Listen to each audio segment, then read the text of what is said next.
more you can cultivate that sense of wealth, that sense of abundance in you, the more you can feel that sense of joy, the more easy it's going to be for you to do financially. Because you're not going to be in this scarce, fearful mode. Now that's not enough by itself. You can have this great sense of abundance and do the wrong mechanics and be a disaster. True or false?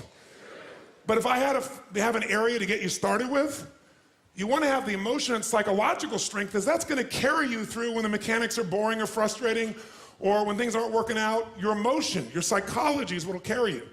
It'll get you to keep doing it.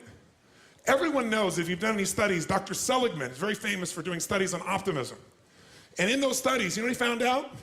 People that are pessimists are much more realistic. They're much more accurate.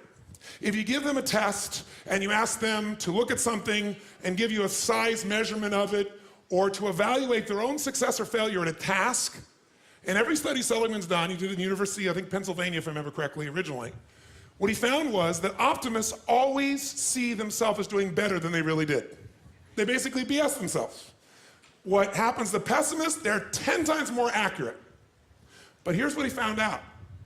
What he found out is because the people who are accurate never push themselves because they know it's never going to work anyway. Whereas the optimist sees it better than it is, so they keep doing it. Because they have the illusion they did well, I'll do even better next time. And because of that optimism, they did it more often, and so optimists succeed at a 4 to 5-fold, depending upon the task, result ultimately beyond anything that a pessimist will do, and they're not as accurate. All that's a big way of saying is, if you can develop a psychology of resilience in yourself, you don't have to be optimistic or fake, you can be real. The realness is, whatever shows up, you are larger than anything that can happen to you. You are larger than any financial challenge you could ever face. Initially, we'll say, well, look at their houses, look at their homes, and they don't really have electricity, they don't have this, but they don't feel poor.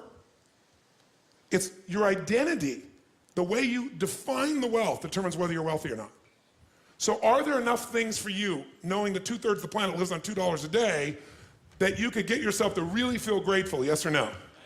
How much of your life do you get benefits from today that you never had to create? Think about it. Like I said, the roads you ride on, the library, the books you didn't have to write, right? The internet that you can access in seconds and get answers to just about anything. The people in your life that you didn't have to raise, but are there for you. Think about all the different aspects of your life. If you want to be wealthy, all you have to do is associate. So before we do the financial part, because financial independence is different than wealth. Wealth is that state of mind, financial independence is being in that position where you don't ever have to work again. That if you work, you do it because you really want to. Now I'll give you a clue. If you get financially independent and you don't work, you'll be miserable. I can't tell you how many friends I have that sold their company, made $50 million, one man made almost $1 billion, and was really excited for a while, but after a while it was like bored. His vehicle of his business gave him a sense of contribution, and he was always growing, figuring out how to solve problems, and he had all the people he was connected to in the business, all the employees and friends and associates. So I want to tell you, I'm not just saying this as some little positive thinking technique. I'm telling you, this is the secret, the real secret, to shift it inside of you and to add the real value. Most people are trying to pursue something in the future that they already have.